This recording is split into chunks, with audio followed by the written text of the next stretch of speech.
بسم اللہ الرحمن الرحیم۔ ان پر درود جن کو حجر تک کریں سلام، ان پر سلام جن کو تحیت شجر کی ہے، ان پر درود جن کو کسے بے کساں کہیں، ان پر سلام جن کو خبر بے خبر کی ہے۔ معزز ناظرین کرام، السلام علیکم ورحمۃ اللہ وبرکاتہ۔ میں ہوں آپ کا میزبان سید سلمان گل۔ پروگرام روشنی میں آج موضوع ہے ریاست مدینہ۔ اس فلاحی ریاست کی بات کریں گے کہ دنیا بھر میں آج جس سے اکتساب فیض ہوا، دنیا بھر میں جو معاشرے ترقی یافتہ ہوئے، ان میں کہیں نہ کہیں ریاست مدینہ کے بنائے ہوئے قواعد و ضوابط اور اصول موجود ہیں۔ جو سوشل لائف وہاں پر متعارف کروائی گئی، جناب رسالت مآب صلی اللہ علیہ وسلم نے وہاں جو تحفظات الحمدللہ فراہم کیے، جو اقلیتوں کے حقوق آپ نے واضح فرمائے، اور آپ نے اس ریاست مدینہ کو ایک ایسی فلاحی ریاست بنایا کہ جہاں کسی کے لب پر شکوہ نہ ہوتا، بلکہ ہر شخص شکوہ کرنے والا بھی جو ظاہر نچلے طبقے کا تھا، جو غریب تھا، وہ بھی شکر بجا لانے لگا۔ میرے پیارے آقا صلی اللہ علیہ وسلم کی فلاحی ریاست، ریاست مدینہ، وہ یثرب کے جس کے قریب سے کوئی بھٹکتا نہ تھا، یہ سوچ کر کہ اگر اس کے آس پاس سے بھی گزرے تو بیماریاں ہمیں آ لیں گی، وہی یثرب کے جب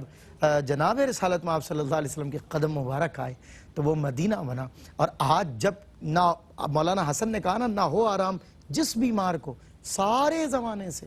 اٹھا لے جائے تھوڑی خاک ان کے آستانے سے۔ فلاحی ریاست، ریاست مدینہ، حضور سرور دو عالم صلی اللہ علیہ وسلم کی سیرت کا ایک اہم ترین پہلو اور جز ہے، اس پر ہم آج بات کریں گے انشاءاللہ۔ اور اس گفتگو کے لیے ملک پاکستان کے نامور اساتذہ ہمارے ساتھ موجود ہیں، اور استاذ العلماء کی فہرست میں جب یہ میرے ساتھ بیٹھتے ہیں تو بڑا یقین کامل رہتا ہے تمام علماء کی طرح، بطور خاص ان کے ساتھ، کہ ہر بات مدلل ہوگی اور ہر بات کے ساتھ دلیل بڑی مضبوط ہوگی۔ مفتی احسن نوید نیازی صاحب اور قبلہ مفتی آصف مدنی صاحب، آپ دونوں حضرات کا خیر مقدم ہے۔ میں ریاست مدینہ کو سیرت النبی صلی اللہ علیہ وسلم کا ایک بہترین سمجھتا ہوں کہ ایک باب دیکھتا ہوں، ایک اس سیرت کا ایک ایلیمنٹ دیکھتا ہوں۔ اس کے حوالے سے کچھ اس پر روشنی ڈالیں، ارشاد فرمائیں۔ بسم اللہ الرحمن الرحیم، صلی اللہ علیہ حبیبی سیدنا و مولانا محمد وعلی آلہ وصحبہ وبارک وسلم۔ دیکھیں، ریاست مدینہ جو ہے یہ ایک ٹرننگ پوائنٹ ہے۔ آپ اسلام کی دعوت اور اسلام کی تبلیغ کو دیکھیں، سرکاری صاحب السلام جب دنیا میں جلوہ گر ہوئے اس وقت سے لے کر جب آپ کی بعثت ہوئی، باقاعدہ پہلے کے حالات دیکھیں، پھر جب آپ کی بعثت ہوئی اس وقت کے حالات دیکھیں، پھر آپ کی بعثت کے بعد سے جب آپ مدینہ منورہ تشریف لائے اور یہاں آ کر آپ نے باقاعدہ ریاست کا قیام فرمایا، اس وقت کے حالات دیکھیں تو آپ کو باقاعدہ نظر آئے گا کہ یہ ایک ٹرننگ پوائنٹ ہے کہ جیسے ہی مکہ مکرمہ سے مدینہ منورہ حضور تشریف لائے ہیں اور یہاں کر آپ نے باقاعدہ ریاست قائم فرمائی ہے، تو جو ایک تیزی آئی، جو ایک ترقی آئی، اور جس انداز میں لوگ جو ہے جوک در جوک اسلام کے اندر بھی داخل ہوئے ہیں، اور اس کے بعد جو ہے اسلام کا پیغام جو ہے چار دانگے عالم میں پھیلتا چلا گیا ہے، پھیلتا چلا گیا، اور آہستہ آہستہ پھر آگے وہ دن بھی آئے کہ جب کیسر و کسرا جو اس وقت کی سپر پاورز تھیں ان کا تختہ الٹ گیا، اور وہاں بھی جو ہے وہ اسلام پہنچا، اور وہاں حضور جان عالم علیہ السلام کے غلام، پیارے غلام وہاں پر بیٹھے ہوئے ہمیں حضور کا فیض پہنچاتے ہوئے نظر آتے ہیں۔ تو یہ جو ریاست مدینہ ہے، اس کے قیام کی ایک بڑی اہمیت تو یہ ہے کہ دیکھیں، دین جو ہے، جو ہمارا دین ہے، دین اسلام، یہ قوت نافذہ چاہتا ہے۔ جب تک قوت نافذہ پاس نہ ہو اس وقت تک معاشرے میں یہ سدھار بڑے پیمانے پہ نہیں لایا جا سکتا۔ انفرادی دعوت اپنی جگہ پر اس کی اہمیت مسلم ہے، لیکن جب تک قوت نافذہ نہ ہو، بغیر قوت نافذہ کے آپ اسلامی احکام کو اجتماعی طور پہ نہیں چلا سکتے آگے۔ وہ اقبال نے اسی لیے کہا تھا کہ قرآن اور شمشیر دونوں لے کر آئے ہیں حضور، کہ قرآن آیا ہدایت کے لیے اور اس ہدایت کے آگے نفاذ کے لیے۔ جو سلیم طبائیں ہیں، جو سلیم طبیعتیں ہیں، وہ تو آپ کی دعوت کو ویسے ہی قبول کر لیں گی، لیکن جو سرکش طبائیں ہیں، سرکش طبائیں کے لیے ساتھ شمشیر بھی رکھی گئی کہ اس شمشیر کے ذریعے جو ہے ان کو دائرے کے اندر لایا جائے۔ تو ریاست مدینہ جو آپ نے قائم فرمائی ہے اسلامی احکام کے نفاذ کے لیے، بلکہ دین کو، پورے دین کو، دین ایک کل ہے، الگ الگ اجزاء ہیں۔ تو مسئلہ یہ ہے کہ بعض لوگ دین کا ایک جز پکڑتے ہیں، بعض دوسرا پکڑتے ہیں، بعض تیسرا پکڑتے ہیں۔ اچھا، اعتراض اس بات پر نہیں ہے کہ دین کا جز کیوں پکڑ رہے ہیں، اعتراض اس بات پر قائم ہوتا ہے کہ دین کا جز پکڑ کر شو یوں کراتے ہیں کہ کل دین یہی ہے. یہ اصل میں جو ہے نقطہ اعتراض ہے، غلط بات ہے. آپ نے دین کے جس جز کی خدمت کرنی ہے آپ دین کے اس جز کی خدمت کریں، تندہی سے کریں، ڈیووٹ ہو کے کریں، بھرپور کریں، ہر سطح پر کریں، لیکن آپ یہ تاثر نہ دیں کہ کل دین بس یہی ہے، بلکہ دین کے جتنے اجزاء ہیں ان تمام اجزاء کو تسلیم کریں اور یہ بھی بتائیں کہ کل دین کے اندر یہ اجزاء بھی ہیں. ہم اس جز کی خدمت کر رہے ہیں، کوئی اگر دوسرے جز کی خدمت کرنا چاہتا ہے تو وہ اس دوسرے جز کی طرف چلا جائے، کوئی تیسرے جز کی خدمت کرنا چاہتا ہے تیسرے جز کی. تو یعنی دین ایک کل ہے، اس کے کل کی جو اپنی حیثیت ہے اس حیثیت کو نہ خود فراموش کریں نہ دوسروں کو فراموش کرنے دیں. تو یہ جو دین کی کلیت ہے اس کا اظہار ہوا ہے ریاست مدینہ کے ذریعے، اور اس ریاست مدینہ کے ذریعے سرکار عیسیٰ السلام نے اللہ کے احکام کو نافذ فرمایا ہے. اللہ کی زمین پہ اللہ کا نظام سرکار عیسیٰ السلام نے نافذ فرمایا. تو آپ دیکھیں پھر کیسی بہار آئی ہے، کیسی بہار آئی ہے. اور اس کے اندر وہ ریاست جو قائم کی ہے اس کے اندر حقوق سب کو دیے گئے، سب کے حقوق تھے. اس کے اندر مسلمانوں کے بھی حقوق تھے اور جو منارٹیز تھیں، اقلیتیں تھیں، ان کو بھی حقوق دیے گئے ہیں، باقاعدہ حقوق دیے گئے. آپ میثاق مدینہ پڑھیں، میثاق مدینہ کے علاوہ جو دیگر ذمی تھے ان کے آپ کتب سیرت کے اندر پڑھیں، حقوق باقاعدہ دیے گئے. ٹھیک ہے، لیکن اگر کوئی بغاوت کرے گا تو جب اقلیت بھی بغاوت کرے گی تو اس اقلیت کی بغاوت کے نتیجے میں اگر ان کو جلا وطن کیا ہے ان کی سازشوں کے نتیجے میں، تو وہ حق تلفی نہیں ہے، بلکہ وہ تو جو آل اوور دا ورلڈ جو بغاوت کی سزا سمجھی جاتی ہے کہ کیا ہوتی ہے، تو وہ اس وجہ سے وہ ہوا. باقی جتنے حقوق ہر ایک کو برابر سطح پر حقوق پرووائڈ کیے گئے، بنیادی سہولیات بھی فراہم کی گئی، اور جان کا تحفظ دیا گیا، مال کا تحفظ دیا گیا، عزت اور آبرو کا تحفظ دیا گیا، بلکہ ذمیوں کو زیادہ تحفظ دیا گیا. صحیح بات. اور مسلمان کے مقابلے میں ان کو تحفظ زیادہ ملا، اور ان کی سزائیں جو ہے اور ان کے بارے میں جو وعیدات ارشاد فرمائی ہیں، مسلمان سے سخت وعید ذمی کے بارے میں ارشاد فرمائی تاکہ کوئی ان کو اقلیت سمجھ کر دبائے نہیں، کوئی ان پہ ظلم نہ کرے. بالکل صحیح، بہت اچھی. اور یہ ظاہر ہے ہمارے وہ اسی لیے تو اعلیٰ حضرت نے کہا نا سب سے اولا و اعلیٰ ہمارا نبی. یہ اتنا مطلب ایک مائیکل ہارٹ سے کہنے پر مجبور ہوا، انسان ہو اور ایسا ہو، اتنا عظیم انسان کوئی اور نہیں ہو سکتا سوائے محمد صلی اللہ علیہ وسلم.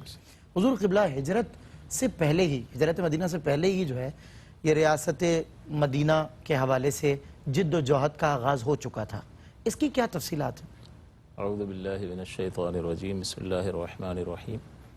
دیکھیں، اللہ تبارک و تعالیٰ نے ابتدا ہی سے یہ تعلق جو ہے خالق اور مخلوق کے درمیان انبیاء کے ذریعے سے قائم فرمایا، اور پہلے نبی ہی، پہلا بشر ہی جو حضرت آدم علیہ السلام ہیں،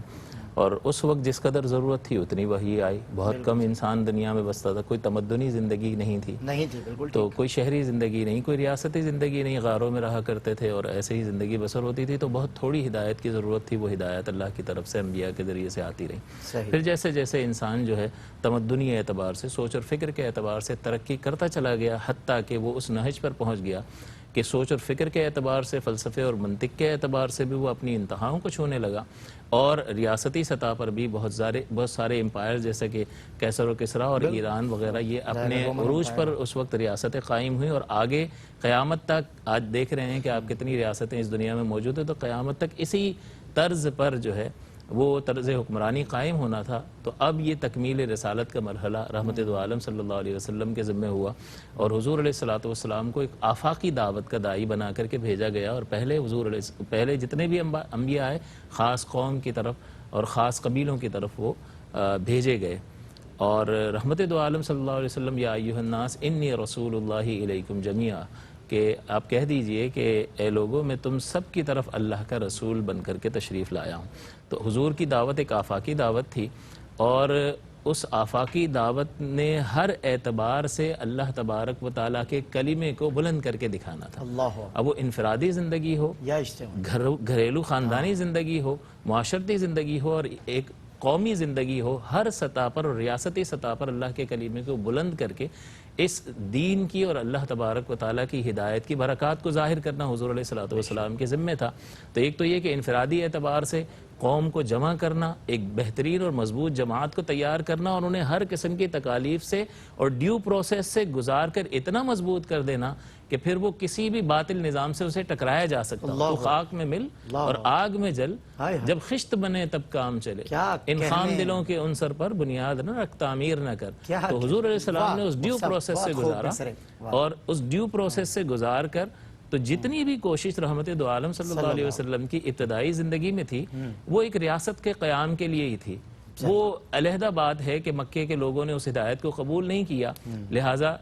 حضور علیہ السلام کو مدینہ کی جانب دیکھنا پڑا. تو جس قدر کوششیں حضور نے فرمائی انفرادی ہدایت کے لیے یا ایک جماعت کی تیاری اور مضبوط جماعت کی تیاری کے سلسلے میں، وہ مکے کو ریاست بنانے کا ایک ارادہ تھا، لیکن وہاں کے لوگوں نے جب ہدایت کو قبول نہیں کیا تو اس نصب العین کو تو پورا ہونا ہی تھا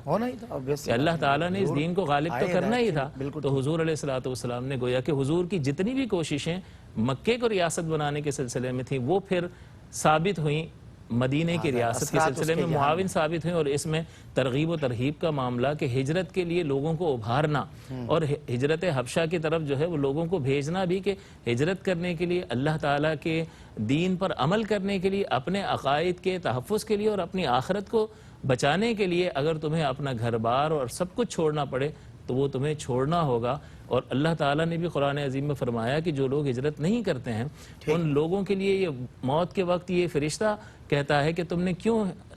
ملک نہیں چھوڑ دیا؟ تو ہم نادار تھے، غریب تھے. تو فرشتے ان کو جواب دیں گے کہ کیا اللہ تعالیٰ کی زمین وسیع نہیں تھی؟ اس کا مطلب اللہ کے دین پر عمل کرنا لازم اور ضروری ہے. اگر آپ کہیں رہ کر اللہ کے دین کے مطابق زندگی نہیں گزار سکتے ہیں تو پھر دین کو بچانے کے لیے، اللہ کی فرما برداری کے لیے ہجرت کرنا ضروری ہے. تو یہ ساری جتنی بھی کوششیں تھیں وہ تتمہ بن گئیں جو ہیں وہ ریاست مدینہ جو ہے اس کے قیام کے سلسلے. بالکل ٹھیک، بہت خوب، اور ظاہر ہے سمرائز کیا آپ نے ڈیٹیلز کو اور بہت خوبصورت انداز سے ارشاد فرمایا. اور وہ جد و جہد جو حضرت نے فرمایا نا کہ مکے کے لیے بھی حضور کے ارادوں میں شامل تھی، باہر طور مدینے پر اس کے اثرات نمایاں ہوئے، اور یہی حق کو منظور تھا، یہی حق کے محبوب کو منظور تھا. میں انشاءاللہ ایک وقفے کے بعد آپ سے کرتا ہوں ملاقات، اور پھر ریاست مدینہ پر کے موضوع پر بات کریں گے مزید.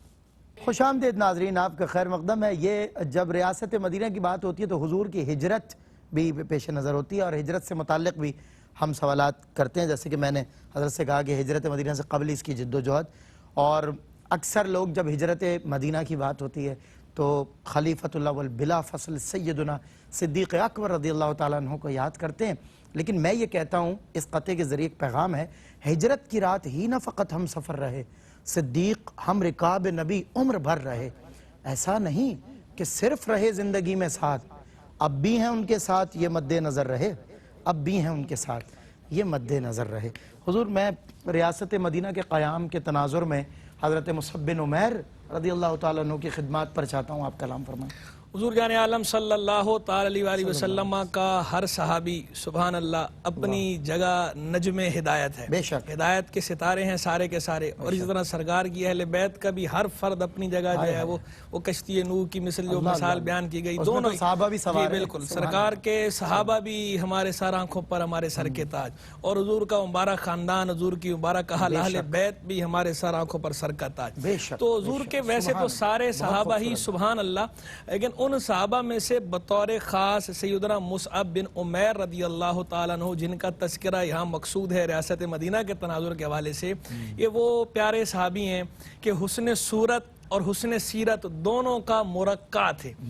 ان کا حسن و جمال جو ہے، ظاہری حسن و جمال وہ بھی سبحان اللہ اپنی مثال آپ تھا، وہ بھی جو ہے مشہور تھا، خوبصورت بھی تھے بہت. اور جو ان کا حسن سیرت کا معاملہ ہے یہ بھی سبحان اللہ، یہ بھی اپنی جگہ جو ہے وہ مشہور تھا. تو آپ صورت اور سیرت دونوں کے حسن کا مرقع تھے سبحان اللہ. تو سیدنا مصعب بن عمیر رضی اللہ عنہ وہ صحابی ہیں کہ سرکار اول پہلے ایک بات تو یہ بھی واضح کر دوں کہ آپ امیر کبیر تھے، رئیس زادے تھے. تو جب آپ نے اسلام قبول کیا تو ظاہری بات ہے جیسا کہ اس معاشرے میں تھا کہ جو اس طرح کے لوگ ہوتے تھے، جیسے سیدنا عثمان غنی تھے، تو ان کو ریزسٹنس کا سامنا زیادہ کرنا پڑا خاندان کی طرف سے. تو ان کو بھی ایسے ہی اپنے خاندان کی طرف سے بہت زیادہ مزاحمت ریزسٹنس کا سامنا کرنا پڑا، بہت انہوں نے مخیر طبقے کو تو ویسے ہی پریشان کیا اقربا نے، بالکل جو ہے چلے جاؤ گے تو آپ نے جو ہے وہ مشکلات فیس کی، اور یہاں تک کہ آپ نے اس سے تنگ آ کر جو حبشہ کی طرف ہجرت ہے وہ ہجرت بھی آپ نے فرمائی ہے، یعنی آپ صاحب ہجرتین ہیں،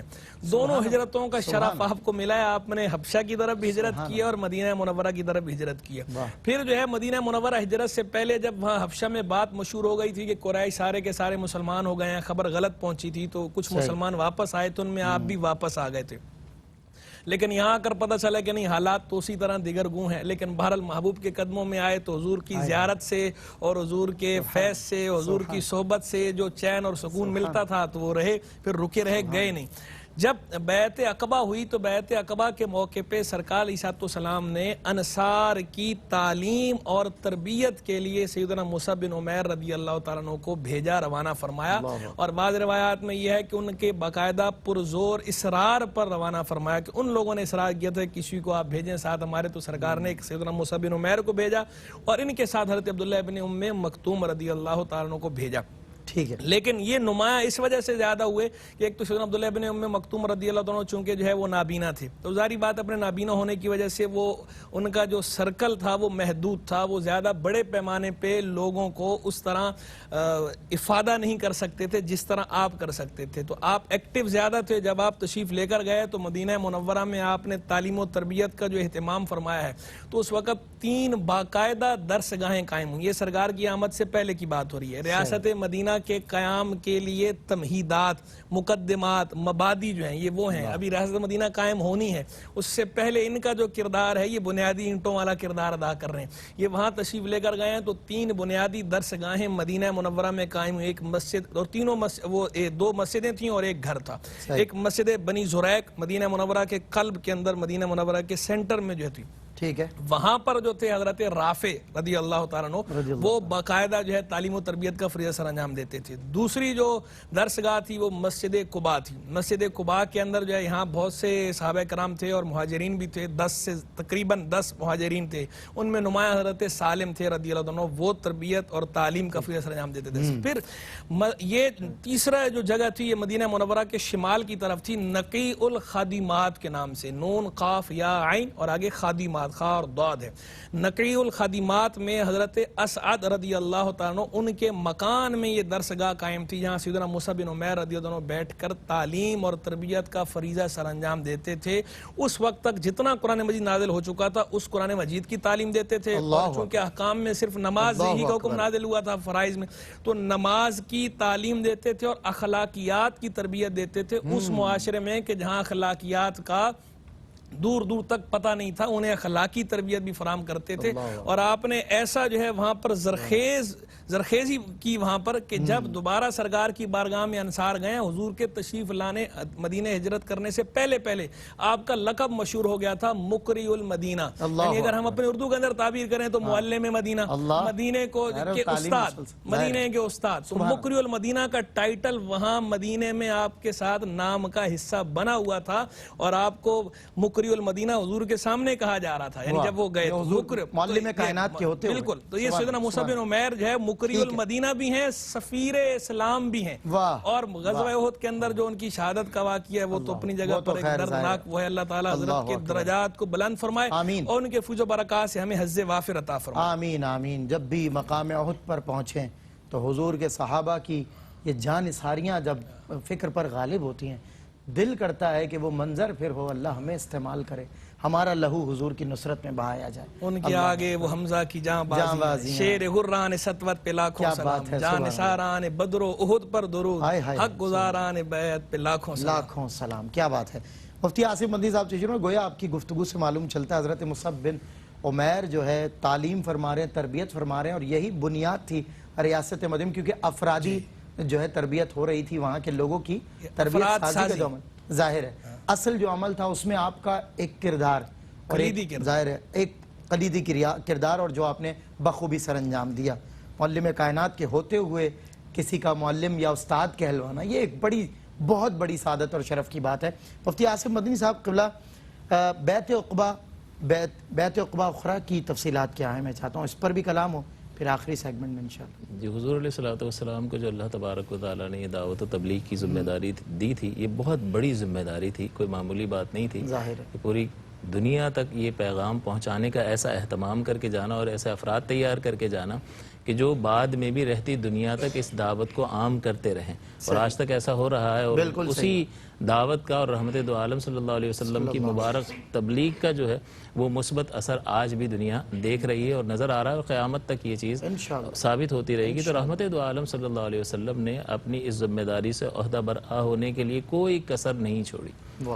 ہر پیمانے پر حضور علیہ السلام نے دعوت و تبلیغ کا فریضہ سر انجام دیا. اور آپ نے دیکھا کہ مدینہ ہجرت کے بعد بھی حضور علیہ السلام نے پھر ریاستی سطح پر جو ہے ایک ریاست دوسری ریاست سے جس طرح سے کمیونیکیشن کرتی ہے، اور حضور نے خطوط لکھے ہیں، کسی نے مان لیا کسی نے نہیں مانا، جو کچھ بھی ہوا، لیکن حضور کی دعوت کے اعتبار سے اس کو دیکھا جائے تو حضور احساس ذمہ داری کے جذبے کے پیش نظر اپنی حجت کو تام فرمانے کے لیے یہ کوشش فرما رہے ہیں. اسی طرح طائف کا معاملہ دیکھیں کہ سرداروں کو، کہ کوئی بھی ان میں سے اگر سردار شامل ہو گیا، کیونکہ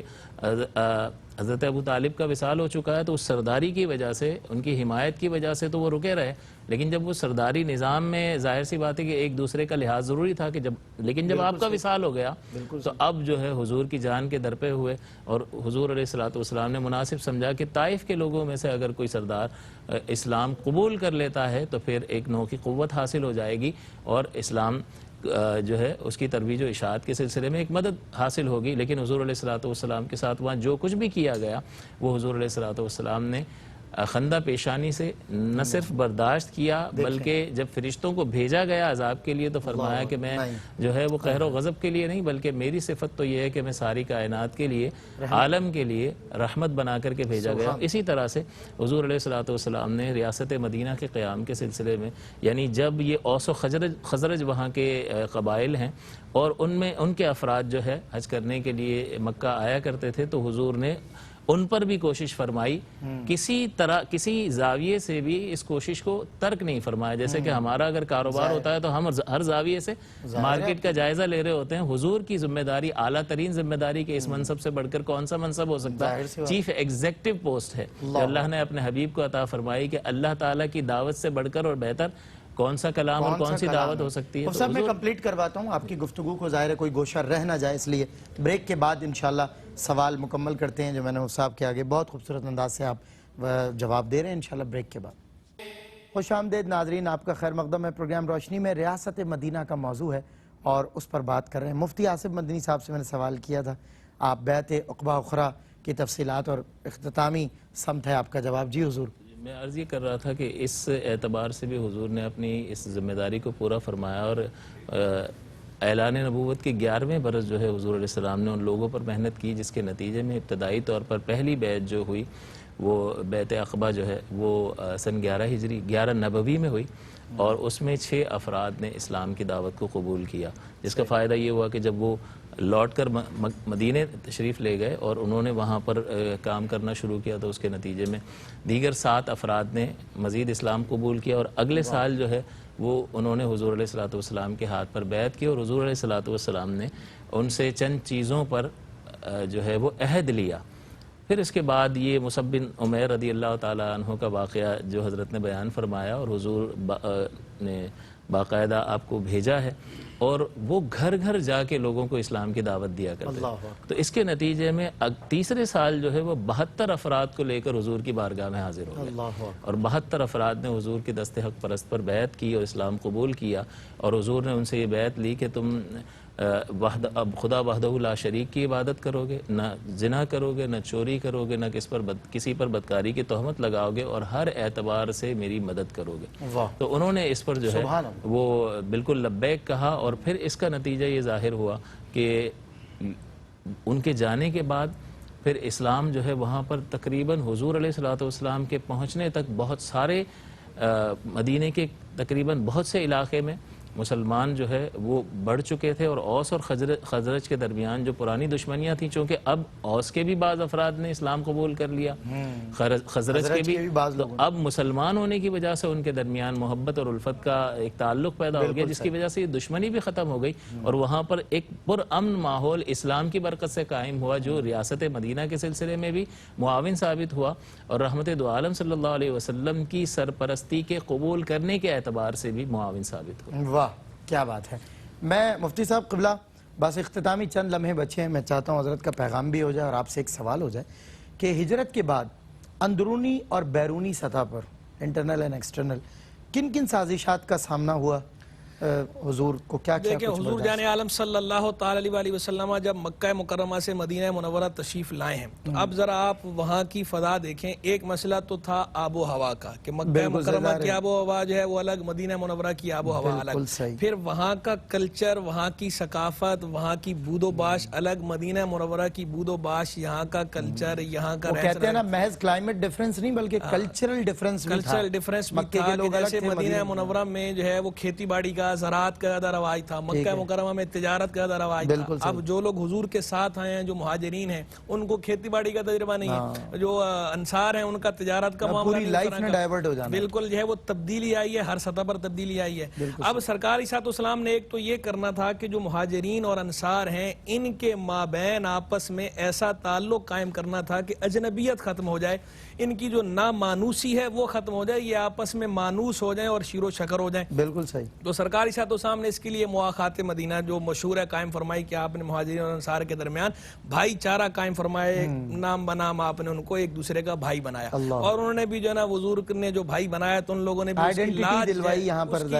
رکھ کے دکھائی ہے، انہوں نے بھی لاج رکھی ہے۔ ایک تو حضور نے یہ اقدام فرمایا تاکہ جو ہے یہ آپس میں ان کے مابین کوئی کلیش نہ ہو، جب تبدیلیاں ان کی ظاہری بات ہے چیزوں میں تبدیلیاں ہیں تو کہیں ان کی فکر میں وہ چیزیں آ کر مزید کلیش کا باعث نہ بنے، تو ایک تو اس کلیش سے بچنے کے لیے سرکار نے ان کے مابین جو مواخات قائم فرمائی ہے تو اس نے معاشی سطح پہ بھی، معاشرتی سطح پہ بھی اور فکری سطح پہ بھی ہر سطح پہ ان میں یگانگی پیدا کر دی، ان سے بیگانگی ختم ہو گئی۔ ایک دوسرا معاملہ یہ تھا کہ وہاں جو کفار ہیں، کفار مکہ، وہ آپ کی جان کے پیاسے ہیں، خون کے پیاسے ہیں، اور یہ اندیشہ جو ہے وہ موجود ہے کہ وہ بار بار جو ہے وہ حملہ کریں گے اور وہ جنگ کریں گے، وہ مٹانے کی کوشش کریں گے۔ تو اب یہاں پر جو دوسرا فریق موجود تھا، یہاں پر یہود موجود تھے پہلے سے، تو اب سرکار عیسیٰ السلام نے دیکھا کہ وہاں کفار ہیں، یہ کہیں آپس میں ساز باز کر کے زیادہ نقصان نہ پہنچائیں، تو اس کے لیے آپ نے میثاق مدینہ فرمایا، اور یہ داخلہ پالیسی ایسی وضع کی، خارجہ پالیسی بھی، داخلہ پالیسی بھی، کہ تاکہ ہمارا نقصان نہ ہو، یا اگر ہو تو کم سے کم منیمائز کیا جا سکے۔ پھر اگلا مرحلہ یہ تھا کہ وہاں مکے کے اندر صرف اور صرف کافر تھے کھلے یا مسلمان تھے، یہاں ایک اور گروہ بھی پیدا ہو گیا تھا کافروں اور مسلمانوں کے علاوہ منافقین، تو ان سے بھی نپٹنا تھا۔ تو سرکار عیسیٰ السلام نے ایسے اقدامات فرمائے ہیں، ایسے اقدام کہے ہیں کہ آپ نے ان منافقوں سے بھی بچایا ہے اپنے آپ کو اور اپنے صحابہ کو، اپنے دعوت کے جتنے آپ کے مدعوین ہیں ان کو، اور یہود سے بھی بچایا ہے، کفار مکہ سے بھی بچایا ہے، اور آپ نے پھر ایسا جل تھل کیا ہے کہ سبحان اللہ، پھر صرف مدینہ نہیں، مدینے سے باہر نکل کے پھر تو آپ کی دعوت جو پورے عالم میں پہنچی ہے، آفاق یا رحمت للعالمین۔ کیا بات ہے مفتی صاحب قبلہ، آج کے موضوع سے متعلق میں چاہتا ہوں چند لمحات کا ایک پیغام آپ ارشاد فرما دیں تاکہ ہم اپنے ناظرین سے اجازت لے سکیں۔ دیکھیں حضور علیہ السلام نے جس انداز سے کوشش فرمائی اور صحابہ نے حضور کا ساتھ دیا،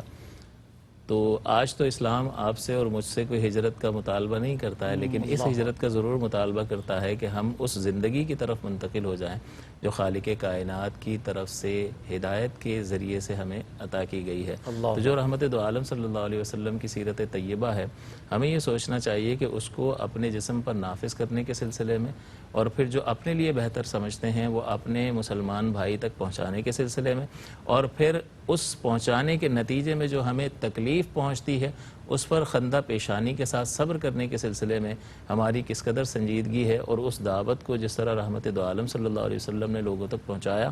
کیا ہم نے کبھی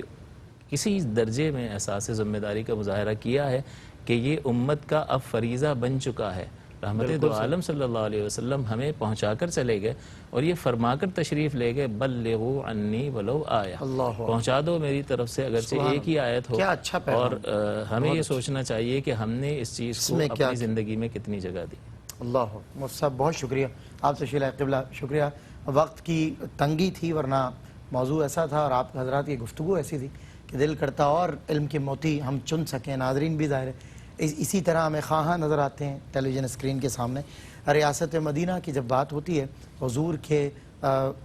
بتائے ہوئے جو اصول اور قواعد و ضوابط ہیں یہ صرف ریاست مدینہ اس فلاحی ریاست تک محدود نہیں ہے. آپ نے فرمایا نا قرآن بھی لائے اور شمشیر بھی لائے، تو یہ جو تلوار جب حضور نے جنگوں کے لیے، کیونکہ اسلام جنگ میں پہل نہیں کرتا،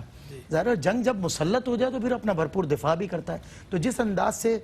یہ جناب رسالت مآب صلی اللہ علیہ وسلم نے جنگوں کے اصول بتائے، دیکھیں ویسٹ آج بھی یہ کہتا ہے everything is fair in love and war. First world war اور سیکنڈ ورلڈ وار اس پہ شاہد بھی ہیں، اور اس سے پہلے بڑی عظیم جنگیں ہوئی ہیں کہ جس میں آپ نے دیکھا کہ تباہی کے وقت یہ نہ دیکھا گیا کون قصوروار ہے اور کون قصوروار نہیں، بس فتوحات مقصد تھی. مگر آپ یقین کیجئے میرے اور آپ کے پیارے آقا و مولا رحمت للعالمین سب پہ لطف و کرم ہے آیا آپ کا. کیسے کیسے اصول بتائے، خواتین کو نہیں ماریں گے، معذور کو نہیں ماریں گے، جنگ میں بوڑھے کو نہیں ماریں، اگر کوئی جنگ چھوڑ کر میدان سے بھاگ رہا ہے تو اس کا پیچھا کر کے اس کو نہیں ماریں گے، فصلوں کو آگ نہیں لگائیں گے، بچوں کو نہیں ماریں گے. اللہ اکبر. ایسا نہیں کریں گے، جی لاشوں کی جو ہے نا وہ لاشوں کی جی ان کی بے حرمتی نہیں کی جائے گی. آپ اندازہ لگائیے کہ اب کیوں نہ اغیار کے جو فلسفی ہیں اور بڑے بڑے ماہر ذہن ہیں دنیا کے، وہ کیوں نہ یہ کہتے کہ سوائے محمد کے کوئی دوسرا شخص ایسا نہیں کہ جو انسانیت کی اس معراج پر ہو کہ ہمارے تمام انبیاء وہ معصوم ہیں اور اللہ رب العزت نے سبھی کو اسی مقصد کے لیے بھیجا. لیکن اسی لیے اعلیٰ حضرت یہ کہنے پر مجبور ہوئے اور پیر نصیر نے جو تضمین میں کہا کہ تیرگی میں اجالا ہمارا نبی، روشنی کا حوالہ ہمارا نبی، غیب داں کملی والا ہمارا نبی، سب سے اعلیٰ والا ہمارا نبی، سب سے بالا والا ہمارا نبی. السلام علیکم ورحمۃ اللہ.